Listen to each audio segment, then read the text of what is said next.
మన దేశంలో సుమారు 50 కోట్ల మంది యువత ఉంది. ప్రతి సంవత్సరం కూడా 10th క్లాసు గత సంవత్సరం చూసినట్టయితే 6,09,00,000 మంది 10th క్లాస్ పాస్ అయి బయటకు వచ్చారు. ఈ సాంకేతిక విద్య అనేది సరిగా లేకపోవడం వల్ల చాలామంది ఉపాధి కోల్పోతున్నారు. ఈ ఇంజనీరింగ్కి ఈ తల్లిదండ్రుల ప్రోద్బలము, ఇంజనీరింగ్ కాలేజీల ప్రోద్బలంతోనూ ఇంజనీరింగ్లు జాయిన్ అయ్యి వాళ్ళు కొన్ని సబ్జెక్టులు చదవలేక, సరైన పరిజ్ఞానం లేక కొంతమంది డ్రాప్అవుట్స్ అయ్యి ఆగిపోతున్నారు. అలాంటి పరిస్థితుల్లో వాళ్ళకి ఏ ఉపాధి లేకుండా నిరుద్యోగులుగా మిగిలిపోతున్నారు. అలాంటి పరిస్థితుల్లో గతంలో అయితే ఐటీఐ అనేది సమర్థవంతంగా ఉండేది. ఐటీఐ చదువుకుంటే వాళ్ళకి ఉపాధితో పాటు ఏదో ఉద్యోగాలు కూడా వచ్చాయి. ఎలక్ట్రికల్ డిపార్ట్మెంట్ కానీ, ఫ్యాక్టరీస్ కానీ, ఇలా పలు డిపార్ట్మెంట్లలో వాళ్ళకి ఉద్యోగ అవకాశాలు దొరికాయి. ఇప్పుడు ఐటీఐ అనేది సమర్థవంతంగా లేకపోవడం వల్ల వీళ్ళందరూ కూడా నిరుద్యోగులుగా మిగిలిపోతున్నారు. కాబట్టి ఐటీఐ, పాలిటెక్నికల్ అనేది కొంచెం కాలేజీలు డెవలప్ చేస్తే బాగుంటుంది అనేది నా ఉద్దేశం అధ్యక్ష. అదేవిధంగా వాళ్ళకి ఉద్యోగం రాకపోయినా స్వయం ఉపాధితో కూడా జీవించగలుగుతారు. ఎందుకంటే ఎలక్ట్రీషియన్గా కానీ, ప్లంబర్గా కానీ, డ్రాఫ్ట్స్మెన్ కానీ ఈ పలు రకాల 134 కోర్సులు ఉన్నాయి అధ్యక్ష. ఈ 134 కోర్సులో ఏదో ఒక విధానంతో వాళ్ళు షెటిల్ అయ్యి ఉపాధి పొందగలుగుతారు. ఈ నిరుద్యోగ సమస్యకి అనే దానికి మంచి ఫలితం వస్తుందని చెప్పేసి నా ఉద్దేశం అధ్యక్ష. అదేవిధంగా చూస్తే దీంట్లో పూర్తి స్థాయిలో ఇప్పుడు ప్రైవేట్ కళాశాలలు ఉన్నాయి. ఐటీఐ అనేది, పాలిటెక్నికల్ అనేది, దాని మీద సరైనటువంటి పూర్తి పరిజ్ఞానం ఉన్నటువంటి ఈ యొక్క లెక్చరర్స్ కానీ, వాళ్ళకి సంబంధించినటువంటి బోధనా సిబ్బంది లేకపోవడం వల్ల వీళ్ళు మధ్యలోనే కూడా ఈ ఐటీఐ, పాలిటెక్నికల్ కూడా ఆగిపోవడం జరుగుతుంది. ఈ ఐటీఐ, పాలిటెక్నికల్ వల్ల 3 ఏళ్లలో 10th క్లాస్ అయిపోయిన తర్వాత 3 ఏళ్లలో ఉద్యోగం, ఉపాధి రెండిట్లో ఏదో ఒకటి పొందగలుగుతున్నారు. అలాంటి దానికి ప్రత్యేకం పెద్దపీట వేయాల్సిన అవసరం ఉందని భావిస్తున్నాను అధ్యక్ష.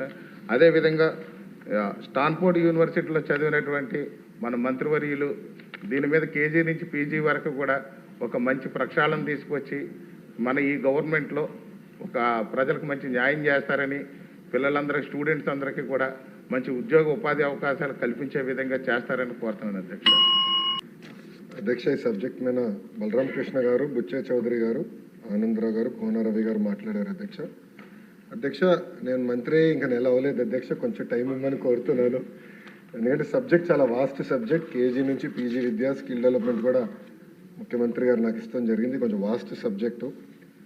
మొదటి నిర్ణయం ప్రభుత్వం తీసుకుంది స్కిల్ సెన్సెస్ అనేది ఏర్పాటు చేయాలి. కుటుంబం యాజ్ యూనిట్గా తీసుకుని వాళ్ళ కరెంట్ స్కిల్ సెట్ ఏంటి, అదేవిధంగా రాబోయే తరానికి ఎలాంటి స్కిల్స్ అవసరం ఉంది, దానికి ఎలాంటి ట్రైనింగ్ అవసరం ఉందనే దానిపైన ఒక స్కిల్ సెన్సెస్ ఏర్పాటు చేసి అది మొత్తం లింక్ చేసి హెచ్ఆర్డి డిపార్ట్మెంట్ పాత్ర ఏంటి దాంట్లో అనేది మ్యాప్ చేయమని గౌరవ ముఖ్యమంత్రి గారు ఆదేశాలు జారీ చేస్తాం జరిగింది.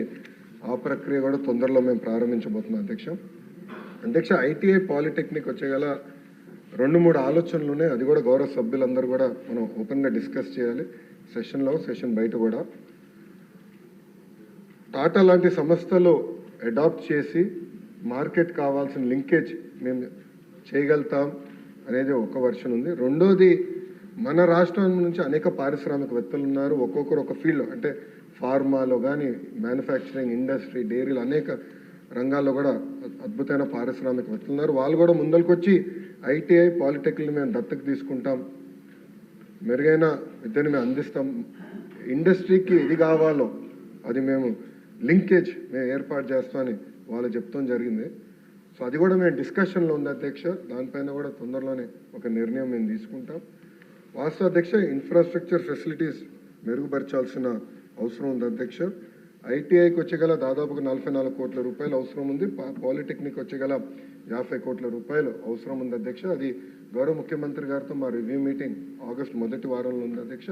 అది గౌరవ ముఖ్యమంత్రి గారి దృష్టికి తీసుకెళ్ళి తప్పనిసరిగా దీని ఎట్లా రిపేర్స్, మెయింటెనెన్స్, కొత్త భవనాలు కట్టే లోపల ఉన్న భవనాలకి ముందర రిపేర్స్, మెయింటెనెన్స్ చేసి దాంట్లో అడ్మిషన్స్ ఎలా పెంచాలనే దానిపైన తప్పనిసరిగా మేము గౌరవ ముఖ్యమంత్రి గారితో కూడా మేము చర్చిస్తాం అధ్యక్ష. అధ్యక్ష, ఒకసారి మనం చూస్తే డాక్టర్ బిఆర్ అంబేద్కర్ కోనసీమ జిల్లాకి వచ్చేగల పాలిటెక్నిక్ ఒకటి ప్రభుత్వ పాలిటెక్నిక్ ఉంది అధ్యక్ష, 5 ప్రైవేట్ ఉన్నాయి అధ్యక్ష. అదేవిధంగా ఐటీఐ వచ్చే గల ప్రైవేట్ ఐటీఐలు ఒక 15 ఉన్నాయి అధ్యక్ష. అధ్యక్ష, ఓవరాల్ రాష్ట్రంలో 88 ప్రభుత్వ పాలిటెక్నిక్లు ఉన్నాయి, 174 ప్రైవేట్ పాలిటెక్నిక్లు ఉన్నాయి అధ్యక్ష. అడ్మిషన్స్ కానీ ఒక్కసారి చూస్తే ప్రభుత్వ పాలిటెక్నిక్లో 61% అధ్యక్ష, ప్రైవేట్లో 40% అధ్యక్ష. ఇంకో పక్కన అధ్యక్ష మీరు చూస్తే పాలిటెక్నిక్స్కి వచ్చే గల తెలుగుదేశం పార్టీ అధికారంలో ఉన్న రోజులు మినిమం 80% ఉండేది అడ్మిషన్స్. 2015-16 94%కి వెళ్ళింది అధ్యక్ష. కానీ అంటే వైకాపా పార్టీ అధికారంలోకి వచ్చిన తర్వాత 81% అడ్మిషన్స్ మేము ఇన్స్టిట్యూషన్స్ అందజేస్తే అది క్రమీపంగా తగ్గుతూ వచ్చి ఒక సంవత్సరం అయితే కేవలం 59% అడ్మిషన్స్ జరిగిన విషయం అధ్యక్ష. అంటే ఈ ప్రభుత్వం పాలిటెక్నిక్ని ఎలా నిర్వీర్యం చేసిన దానికి ఇదొక ఉదాహరణ అధ్యక్ష. అధ్యక్ష, ఐటీఐకి వచ్చే గల 83 ప్రభుత్వ ఐటీఐలు ఉన్నాయి, 433 ప్రైవేట్ ఐటీఐలు ఆంధ్ర రాష్ట్రంలో ఉన్నాయి అధ్యక్ష. ఇక్కడ కూడా ఐటీఐలో చూస్తే కూడా ప్రభుత్వ ఐటీఐలో అడ్మిషన్స్ 94% ఉంది అధ్యక్ష, ప్రైవేట్లో 61% ఉంది. ఐటీఐల్ని కూడా బలోపేతం చేయాల్సిన అవసరం ఉంది. పెద్దలు బుచ్చే చౌదరి గారు చెప్పినట్లు NAC national academy of constructions construction అధ్యక్ష, ఇది గతంలో చంద్రబాబు నాయుడు గారు మొదటి టర్మ్లో హైదరాబాద్లో ఏర్పాటు చేసి ఫీడర్ ఇన్స్టిట్యూషన్స్ క్రియేట్ చేశారు, బ్రాంచెస్ ఏర్పాటు చేశారు. అది దాంట్లో భాగంగా రాజమండ్రిలో పెట్టారు.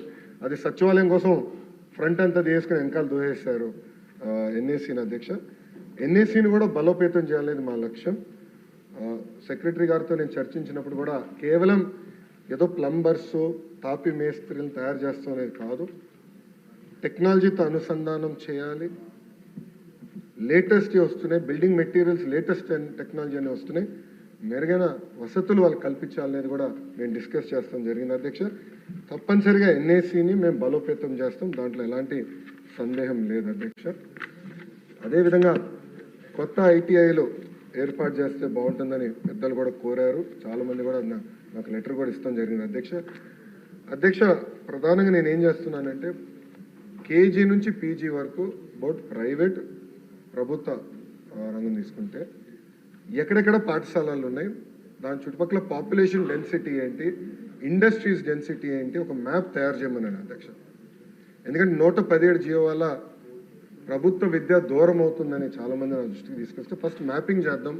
మనకున్న 45,000 ప్రభుత్వ పాఠశాలని మ్యాప్ చేయండి, పాలిటెక్నిక్ ఐటీఎల్ మొత్తం మ్యాప్ చేసి డెన్సిటీ ప్రకారం ఎక్కడ అవసరం ఉంది, ఇండస్ట్రీ ఎక్కడ రాబోతుంది.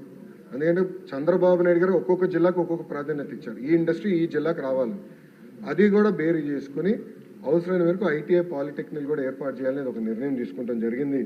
కూన రవి గారు ఒక ప్రశ్న అడిగారు అధ్యక్ష, గతంలో ఎప్పుడు ఐటీఐ కేటాయిస్తాం జరిగింది, ఎప్పుడు ప్రారంభిస్తారని అడిగారు అధ్యక్ష. ఆ వివరాలు కనుక్కుని తప్పనిసరిగా మెంబర్ గారు డైరెక్ట్గా వివరాలు నేను తెలియవచ్చు. థ్యాంక్ యూ అధ్యక్ష.